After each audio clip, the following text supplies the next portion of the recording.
بسم اللہ الرحمن الرحیم۔ ایک مرتبہ حضرت عائشہ صدیقہ رضی اللہ تعالی عنہا حضرت فاطمہ رضی اللہ تعالی عنہا کے ساتھ بیٹھی تھی۔ اگرچہ ماں بیٹی کا رتبہ تھا، لیکن عمر میں زیادہ فرق نہ ہونے کی وجہ سے آپس میں محبت، پیار اور دل لگی بھی کرتی تھی، ہنسی کھیل بھی کر لیتی تھی۔ تو بی بی فاطمہ رضی اللہ تعالی عنہا اماں عائشہ رضی اللہ تعالی عنہا کو دیکھ کر مسکرائی۔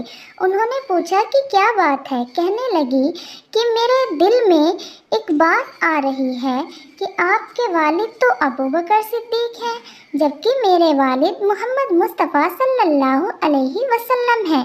بیٹی کی اس بات کو سن کر اماں عائشہ رضی اللہ تعالی عنہا تڑپ اٹھی۔ اماں عائشہ رضی اللہ تعالی عنہا تڑپ اٹھی اور نبی پاک صلی اللہ علیہ وسلم کی تعریف شروع کر دی۔ کہنے لگی، فاطمہ آپ نے سچ کہا، ہمیں ایمان ملا آپ صلی اللہ علیہ وسلم کے صدقے میں، قرآن ملا ان کے صدقے میں، پروردگار کی معرفت ملی ان کے صدقے میں، اسلام ملا۔ اور جب بہت زیادہ تعریف کر چکی تو کہنے لگی، اے فاطمہ میرے ذہن میں ایک بات آ رہی ہے۔ پوچھا کہ وہ کون سی؟ فرمانے لگی کہ فاطمہ آپ کے خاوند علی مرتضیٰ ہیں تو میرے خاوند بھی محمد مصطفیٰ ہیں۔ اب یہ سن کر فاطمہ رضی اللہ تعالی عنہا چپ ہو گئی۔ حضرت عائشہ رضی اللہ تعالی عنہا نے پھر دوسری بات کہی کہ فاطمہ میرے دل میں ایک اور بات آ رہی ہے۔ پوچھا کہ کون سی؟ فرمانے لگی، قیامت کے دن جب آپ اٹھیں گی تو آپ کا ہاتھ علی مرتضیٰ کے ہاتھ میں ہوگا، اور فاطمہ جب میں اٹھوں گی تو میرا ہاتھ محمد مصطفیٰ صلی اللہ علیہ وسلم کے ہاتھوں میں ہوگا۔ پھر تھوڑی دیر بعد چپ رہ کر فرمانے لگی کہ فاطمہ میرے دل میں ایک بات اور آ رہی ہے۔ پوچھا کون سی؟ فرمانے لگی کہ تم خاتون جنت ہو، جنتی عورتوں کی سردار ہو، تم جنت میں تخت پر بیٹھو گی تو تمہارے تخت پر علی مرتضیٰ ہوں گے، مگر فاطمہ جب جنت میں تخت پر بیٹھوں گی تو میرے تخت پر محمد مصطفیٰ صلی اللہ علیہ وسلم ساتھ بیٹھیں گے۔ اللہ رب العزت نے ان کو اتنی سمجھ عطا فرمائی تھی، اس لیے فرمایا کرتی تھی کہ اللہ رب العزت نے مجھ کو چند باتیں ایسی عطا کی جو کسی اور بیوی کو نہیں ملی۔ سب سے پہلے یہ ہے کہ میں سب سے پہلی بیوی ہوں جو کنوارے پیارے نبی کے نکاح میں آئی، اور جتنی بھی ازواج تھی یا تو وہ بیوہ تھی یا طلاق شدہ تھی، چنانچہ سیدہ عائشہ صدیقہ رضی اللہ تعالی عنہا پیارے نبی کی خدمت میں آئی تو اس وقت ابھی پورے طور پر بالغ بھی نہیں تھی، عمر چھوٹی تھی۔ فرمایا کرتی تھی کہ بدر کی رات میں نبی پاک صلی اللہ علیہ وسلم کچھ ڈھونڈ رہے تھے۔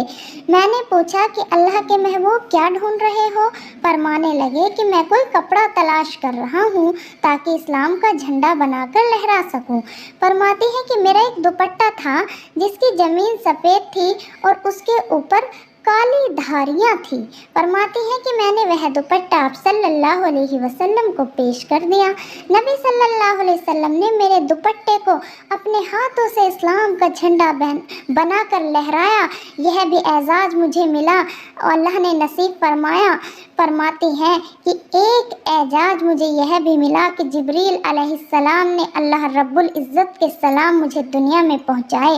اور فرماتی ہیں کہ ایک اعزاز مجھے یہ بھی ملا کہ جب منافقین نے مجھ پر بہتان باندھا تو اللہ رب العزت نے اپنے کلام پاک میں میری پاک دامنی کی گواہی دی۔ اور فرماتی تھی کہ ایک اعزاز مجھے یہ بھی ملا کہ نبی صلی اللہ علیہ وسلم آخری مرتبہ جب بستر علالت پر تھے، آپ کا چہرہ انور اور سر مبارک میری گود میں تھا اور میری نگاہیں آپ صلی اللہ علیہ وسلم کے چہرہ انور پر لگی ہوئی تھی اور آپ اس وقت اللہ کے حضور میں پیش ہو رہے تھے۔ تو فرماتی ہیں کہ یہ اعزاز بھی مجھے ملا کہ آپ صلی اللہ علیہ وسلم نے میری گود کے اندر سر رکھ کر دنیا سے ہمیشہ کے لیے رخصت فرمائی۔ سبحان اللہ!